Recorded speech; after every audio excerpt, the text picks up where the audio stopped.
السلام علیکم ورحمۃ اللہ وبرکاتہ۔ پارہ 15 سورہ بنی اسرائیل، آیت نمبر ہے 83 اور 84۔ یہ یاد رکھے گا، یہ بہت ہی اہم آیات اس سے آگے بھی آ رہی ہیں اور انشاءاللہ تعالیٰ ان آیات کے اندر ہم کافی ڈیٹیل بھی دیکھیں گے جو ہمیں بہت کچھ سبق دیں گی۔ اعوذ باللہ من الشیطان الرجیم، بسم اللہ الرحمن الرحیم۔ وَإِذَا أَنْعَمْنَا عَلَى الْإِنسَانِ أَعْرَضَ وَنَأَىٰ بِجَانِبِهِ وَإِذَا مَسَّهُ الشَّرُّ كَانَ يَئُوسًا۔ وَإِذَا اور جب انعمنا انعام کرتے ہیں ہم، علی الانسانی کس پر؟ انسان پر۔ اعرض تو وہ کیا کرتا ہے؟ وہ چوڑا ہونے لگتا ہے، وہ منہ موڑ لیتا ہے۔ ونأیٰ بجانبہ اور دور ہوتا ہے اپنے پہلو کے ساتھ۔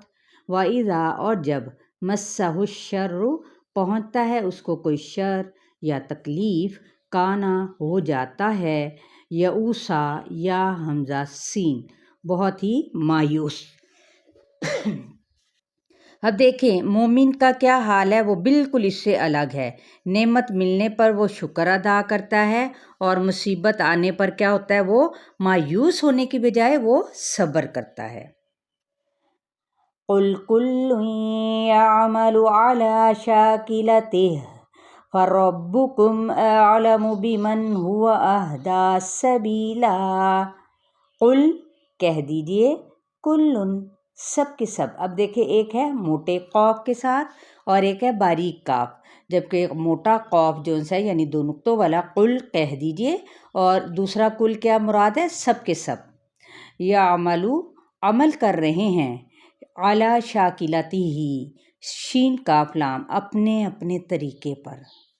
مراد کیا ہے؟ اپنی نیت، مزاج، طبیعت، مسلک، دین، انسان کی سوچ کا اثر اس کی ہر چیز پر پڑتا ہے۔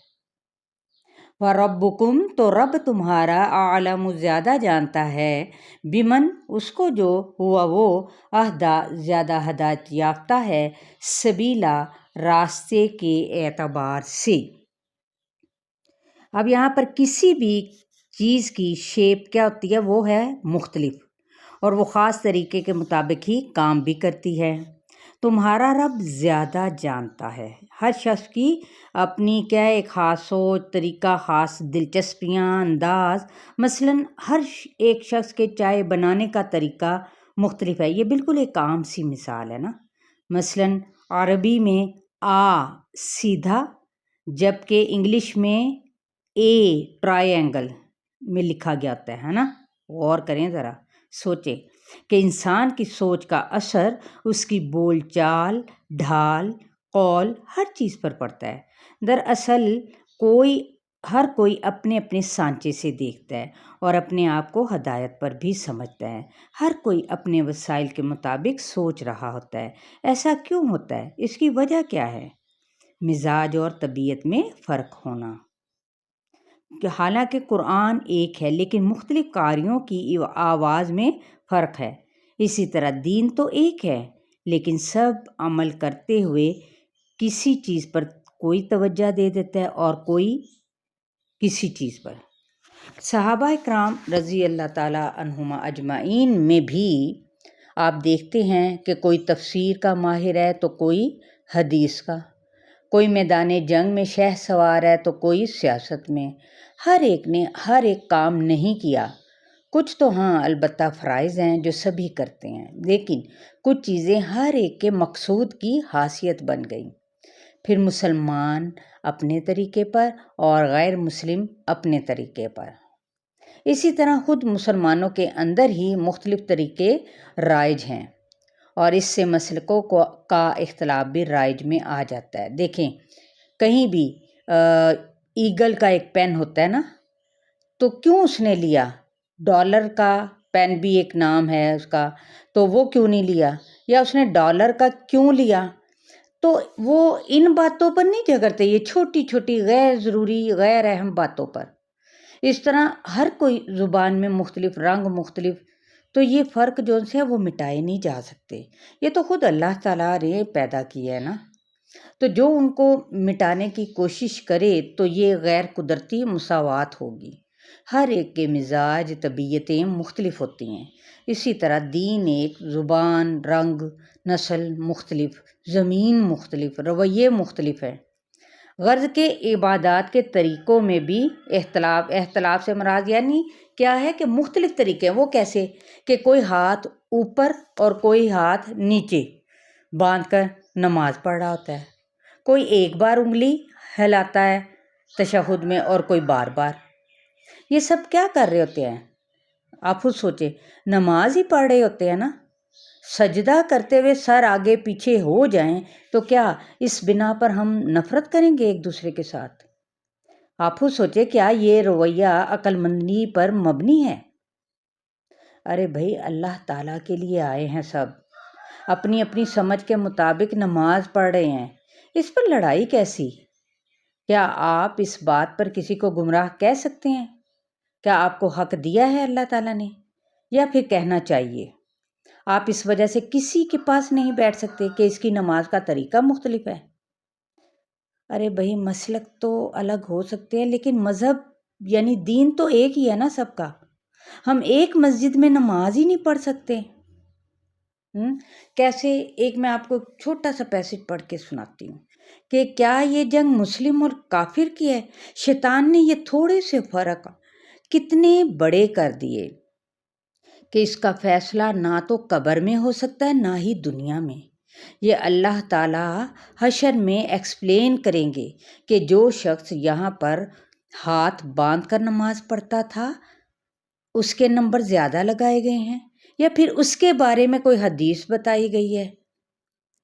بتائیں، آپ لوگ خود سوچیں کہ ہم نے یہ اختلاف نہیں رکھنے آپس میں۔ ہم ایک قرآن کی طالب علم ہیں، طالبات ہیں ہم لوگ، پھر آپس کی نفرتیں کیسی اور کیوں؟ ان مسئلوں میں کوئی قصر نماز 40 میل پر اور کوئی 20 میل پر کرتا ہے تو کیا ان باتوں پر محاذ کھڑا کر لینا چاہیے؟ اس لیے کہ ہر شخص اپنے بات پر کوئی نہ کوئی دلیل رکھتا ہے۔ اتحادی اختلاف میں کوئی بھی گروہ ناحق اور گمراہ نہیں ہوتا۔ آج مسلمانوں کا سب سے اہم ایشو مسلک ہے۔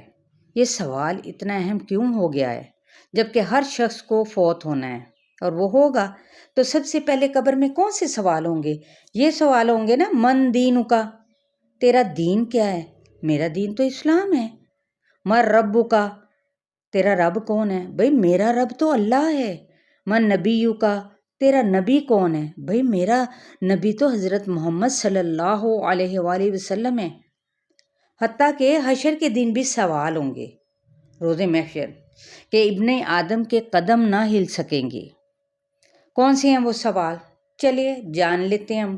نمبر 1 یاد رکھنا ہے اپنے ذہنوں میں، عمر کن چیزوں میں کھپائی؟